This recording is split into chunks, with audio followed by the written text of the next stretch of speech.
किशनगढ़ कुठाड़ उप तहसील में पिछले 1 माह से नायब तहसीलदार का पद रिक्त होने से राजस्व संबंधी कार्य प्रभावित हो रहे हैं। पूर्व जिला परिषद सदस्य राणा अरुण सेन और ग्राम पंचायत किशनगढ़ के प्रधान पुष्पेंद्र कुमार ने कहा कि 12 पटवार सर्कल के लोगों को प्रमाण पत्र, इंतकाल व अन्य कार्यों के लिए परेशानी झेलनी पड़ रही है। उन्होंने प्रदेश सरकार से शीघ्र नियमित नायब तहसीलदार की नियुक्ति की मांग की। बहुत ही महत्वपूर्ण एक मुद्दा उठाया है। जी और ये बहुत अहम मुद्दा इस क्षेत्र का होना हुआ है। मेरे साथ हमारे नगर प्रधान पुष्पेंद्र जी हैं, भाई साहब हैं, तो इन्होंने भी बहुत सालों से ये मुद्दा उठा रहे हैं। और इतने दिनों से यहाँ नायब तहसीलदार की पोस्ट खाली है, लेकिन कोई भी प्रयास कई दफ़ा बोलने पर भी ये जो हमारे प्रतिनिधि हैं उन द्वारा कुछ किया नहीं गया। हाँ जी। मदन जी, इसको समझने के लिए ना मैं थोड़ा सा आपको अतीत में ले जाना चाहता हूँ। ठीक है। इस सब तहसील की स्थापना लगभग 40 वर्ष पहले हुई थी। जी। आपको भी याद? हाँ जी, 1989। हाँ, और उस समय पहली दफा बीडीसी धर्मपुर गठित हुई थी, ब्लॉक डेवलपमेंट कमेटी। तो उस समय सरकार ने यह निर्णय लिया था कि जो पंचायत के प्रधान ही है, क्योंकि पहले दफा बन रही थी बीडीसी, हाँ जी, वही बीडीसी के सदस्य माने जाएंगे। जी। तो उस समय मुझे चेयरमैन बनने का सौभाग्य प्राप्त हुआ और मेरे साथ 37 प्रधान और थे।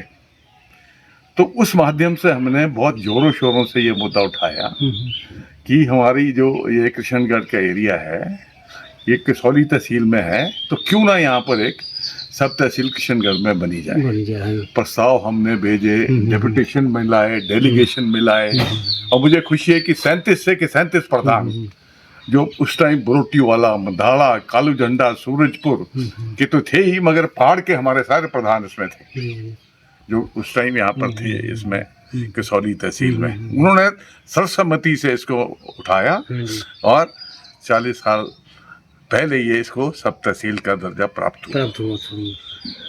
तो लोगों में बड़ी खुशी की लहर थी कि चलो सब तहसील बनी है। तो फिर मुद्दा आया कि इसके लिए स्थान, तो सब ने मेरे ऊपर उंगली लगाई कि अब आप ही गिफ्ट कर दो। ठीक है। उस टाइम में जिलाधीश महोदय मनीष चौधरी जी थे, वो आए यहाँ पर, उन्होंने देखा, मेरे घर पे आए, महल में आए। मेरे घर में कंपाउंड में एक बड़ा सारा ग्राउंड था। उन्होंने कहा जी आप ये गिफ्ट कर दो हमको। अब पब्लिक डिमांड देखते हुए लोगों का कहना था जी आप गिफ्ट कर दो, एक दफ़ा थोड़ी बहुत बिल्डिंग बन जाएगी तो फिर हिलजुल का चक्कर नहीं रहेगा। तो मैंने वो लोगों की डिमांड मांगी, मैंने 1 बीघा जमीन गिफ्ट कर दी। हाँ जी। गिफ्ट कर दी। फिर सवाल आया कि कुछ तो स्ट्रक्चर बढ़ाना पड़ेगा ताकि कोई अफसर बैठे यहाँ पर। तो उस समय पीडब्ल्यूडी द्वारा कुछ काम नहीं किया गया। जो उस समय के अफसर थे, एसडीएम थे, डीसी थे, जिला परिषद तो थी भी नहीं, विधायक थे, उन्होंने कुछ डोनेशन, कभी 50,000 दिया, कभी 1 लाख दिया। एक 2 कमरे जो यहाँ पर ऑफिसर होते थे उनने बिना किसी नक्शे के, बिना प्लान के बनाए, और उस तरह से ये सब तहसील की बिल्डिंग तैयार हुई। आज वो इस स्थिति में है कि बहुत ही, आपने देखा होगा, प्रधान जी ने भी देखा है, खूब जर्जर स्थिति में है वो, क्योंकि बिना प्लान के बनी है। 40 साल पुरानी बिल्डिंग है। थोड़ी बहुत उसमें एडिशन ऑल्ट्रेशन बाद में हुई है, मगर फिर भी प्राप्त नहीं है। तो लोगों की ये फिर मांग उठी कि ये जो सब तहसीलें थोड़ी रोड के बाहर है। पुष्पेंद्र जी प्रधान थे, इन्होंने प्रस्ताव डाले, ग्राम सभा से डाले कि अब हम इसको चाहते हैं रोड हेड पे बना दिए जाए, और ताकि ऐसे केवीडी रोड पे, ताकि लोगों को इसकी सहूलियत रहे, सुविधा का लाभ मिल सके। तो मैंने वहाँ पर पहले आधी बीघा जमीन पटवार खाने के लिए ऐसे केवीडी रोड पे गिफ्ट की हुई थी, जिसपे आज भी उनका ये पटवार खाना चल रहा है। फिर जब इसका सर्वे किया गया लोगों की डिमांड के ऊपर कि कहाँ बने सब तहसील का नया दफ्तर, तो सब ने निरीक्षण किया। डीसी साहब आए, एसडीएम साहब आए, रेवेन्यू मिनिस्टर साहब आए, इन्होंने, सब ने, जो हमारे प्रतिनिधि थे, वो उनको स्थान बताया। तो वो 7 मिलती जगह है, एक ही प्लॉट है, आधे बीघे में पटवार खाना है और उसी के एक बीघे उसके साथ मैंने और देना माना। हालांकि वो बेशकीमती जमीन है, मगर पब्लिक इंटरेस्ट में मैंने कहा चलो रेवेन्यू कॉम्प्लेक्स बन जाएगा। जो रेवेन्यू के अफसर वहां पर उसके लिए आए निरीक्षण करने, उन्होंने भी कहा जी ये तो बिल्कुल रोड हेड पर अच्छा व्यू है, फर्स्ट क्लास है, हम यहाँ रेवेन्यू कॉम्प्लेक्स बनाएंगे। और उन्होंने ये सुझाव बार बार सरकार को भेजा कि भी इसको जो है नीचे शिफ्ट की जाए, वो हमें दूर पड़ रहा है। खास करके जो हमारे सीनियर सिटीजन्स हैं वो कहते हैं जी हमको चलना पड़ता है ऊपर। तो अभी भी वो सरकार के हमने बार बार उठाए, अपने प्रतिनिधि के माध्यम से उठाए, इन्होंने प्रस्ताव भेजे, हमने डेलीगेशन मिलाए, मगर वो हो नहीं पा रहा है। जो इंस्पेक्शन हुई उन्होंने उसके बाद की क्या फाइंडिंग्स आई सर? उसके बस बाद वो की रिपोर्ट पेंड हो जाती, फाइलें ऊपर जाती है। जी।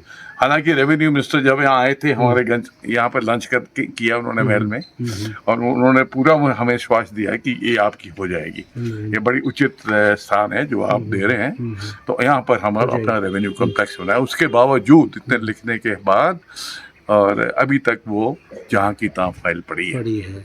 तो इसका निवारण तो यही है कि इसको शीघ्र से शीघ्र ट्रांसफर किया जाए, एक्सचेंज की जाए लैंड, और अच्छा रेवेन्यू कॉम्प्लेक्स बने यहाँ पर। मैं आप ये भी बताना चाहता हूँ कि जब ये सब तहसील बनी तो इसका क्षेत्रफल कसौली तहसील से ज्यादा था, जो अभी तो 12 जो बच के रह गई थी कसौली तहसील उससे ज्यादा था। और लोगों की इच्छा की ये तो शीघ्र ही तहसील भी बन जाएगी, क्योंकि हमारी पूरी जस्टिफिकेशन थी और लोगों के मन में, आसपास के पंचायतों के मन में था कि आने वाले समय में हम इसमें एसडीएम कार्यालय भी खेलने की अपेक्षा रखते हैं।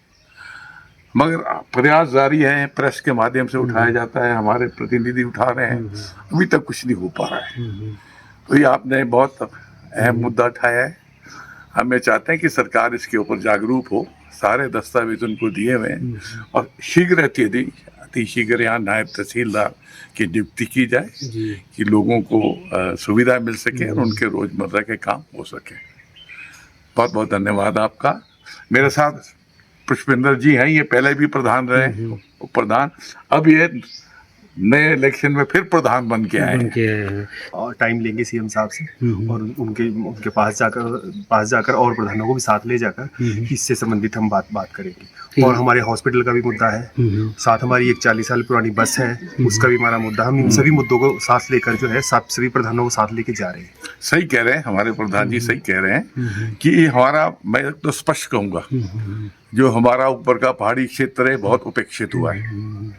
इसका जीता जाता उदाहरण प्रेस में भी आया आज कि 2 साल से हमारी आईटी की बिल्डिंग बनी है जो राजा वीरभद्र सिंह जी ने हमें दी थी, और उसी समय उसके लिए धन भी उपलब्ध कराया था। 2 साल से वो बनकर तैयार है, मगर अभी तक उसमें क्लासेस नहीं बैठ पा रही हैं। आपने उचित मुद्दे आज प्रेस में भी उठाया है। उसी तरह ये हमारा बनलगी में सब्जी मंडी खुलवाई थी।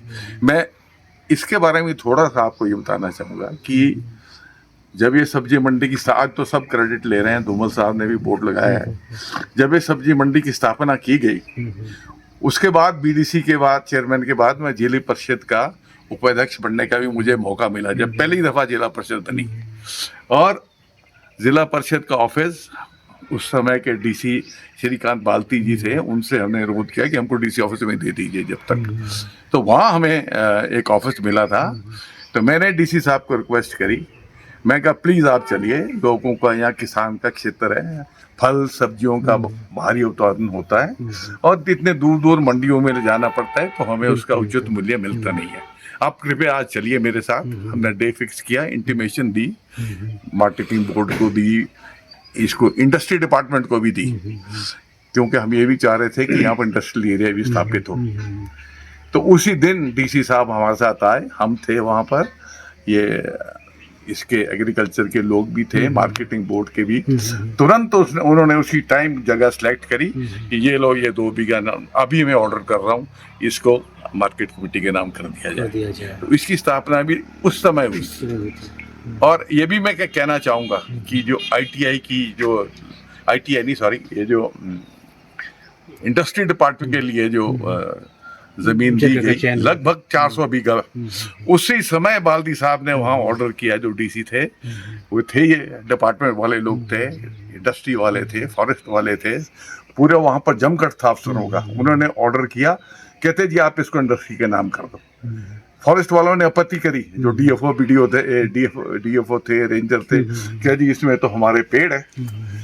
तो उन्होंने स्वयं पॉइंट आउट किया, आप बताइए कहाँ है पेड़ आपके, यहाँ तो फुल लकड़ी है, झाड़ी है, आपने इसको बोलते जी फॉरेस्ट है।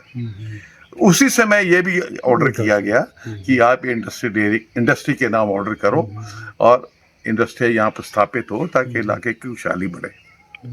तो ये लैंडमार्क चीजें मैं इसमें ऐड करना चाह रहा हूँ कि इस क्षेत्र का अपेक्षा बहुत हो रही है। कृपया जो भी हमारे प्रतिनिधि है ध्यान दें और ये सब बातों को लेके हम फिर एक दफा मुख्यमंत्री जी से मिलेंगे और इन समस्याओं को उनके ध्यान में लाएंगे और उम्मीद रखते हैं कि इनका शीघ्र ही शीघ्र वो निवारण करेंगे।